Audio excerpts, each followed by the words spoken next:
Recently, it's come to my attention, thank you, Pagan, that Shock has been talking about me and Pagan and the same comment referring to our stance on abortion.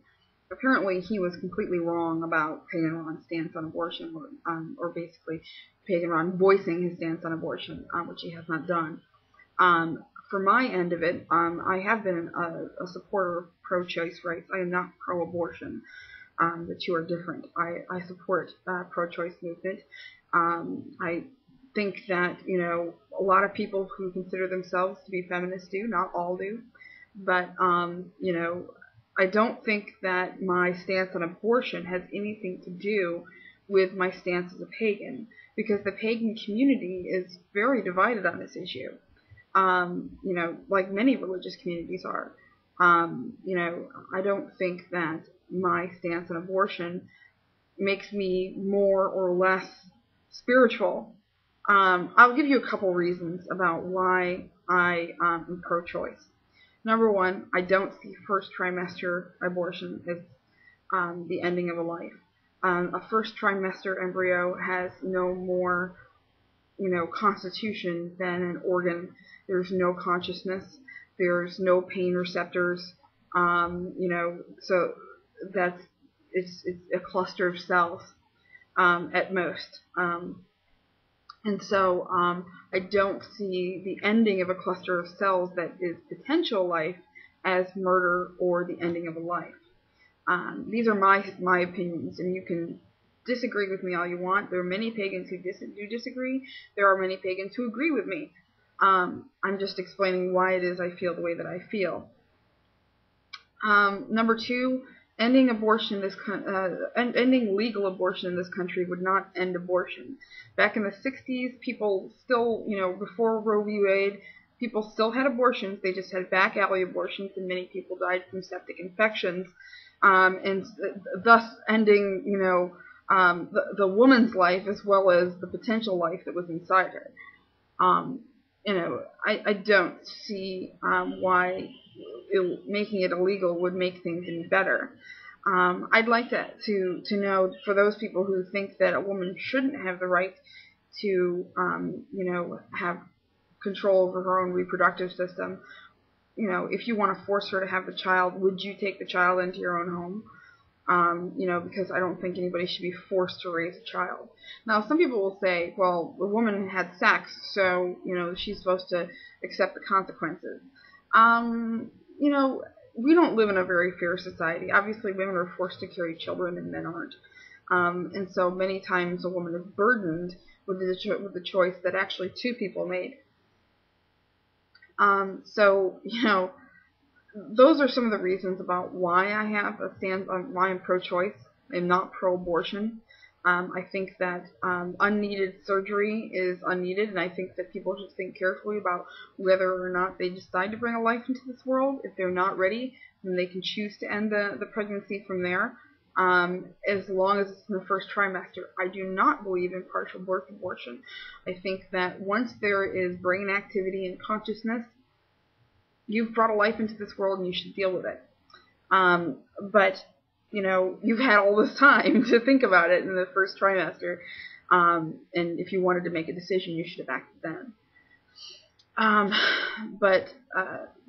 As for my stance on first trimester abortion, I do believe that I'm pro-choice, and I believe that women should have a rights over their reproductive systems, especially within the first trimester. Now, I think if it's a choice of the mother's life or the baby's life, then that's obviously a personal choice that someone will have to make later on. There's many different little intricacies on this issue, and so I'm sure I'm going to get a lot of different comments and stuff like that. But like I said, I don't think my stance on abortion defines me as a pagan. I think those things are completely different. Was I anti-abortion, what they call pro-life, which I never understood that, because most people who are quote-unquote pro-life are also pro-war. So I don't like using the word pro-life to define those people. But for those people who are anti-abortion, I used to be one of them when I was Catholic. I then kind of reevaluated things as I got older and realized that some of the things that I'd been told about abortion were true.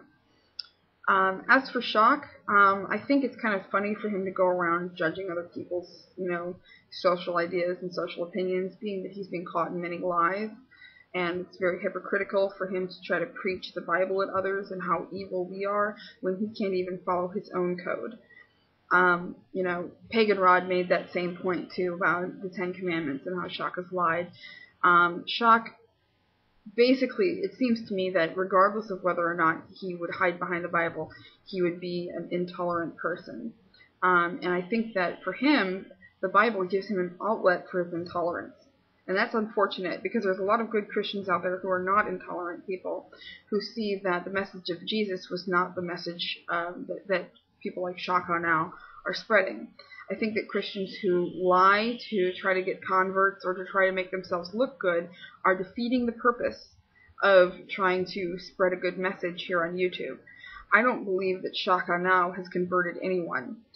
He keeps saying that he has all these letters from so-called Wiccans, but we never meet any of them. If there really was a real convert, then they should show their face and explain why it is that they thought that Wicca was evil, other than, what Shock told them about the Bible, which, by the way, the word Wicca never, ever is uttered in the Bible. The paganism that they were referring to, for the most part, within the Bible would have been Canaanite paganism. The Canaanites were known for cannibalistic nature. And for human sacrifice and stuff like that. I really don't know any pagans today that do human sacrifices or engage in cannibalistic behavior, and therefore the characteristics of the pagans that Shock is talking about do not characterize the pagans today. And he's being disingenuous by assuming that they do.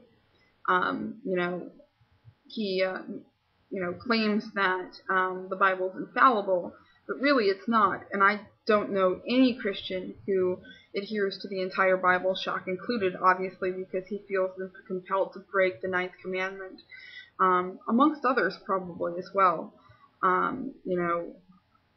There's, he rides around in this like fancy car and everything like that. And there's a passage in the Bible, and, I'm sure some of you probably know where it's at. I'm not going to go look for it now, where it talks about it's easier to get a camel through the eye of a needle than it is for a rich man to get into heaven. I think that Shock, who shows off his cars and his fancy motorcycles, should think about that passage before he tries to judge others. Blessed be.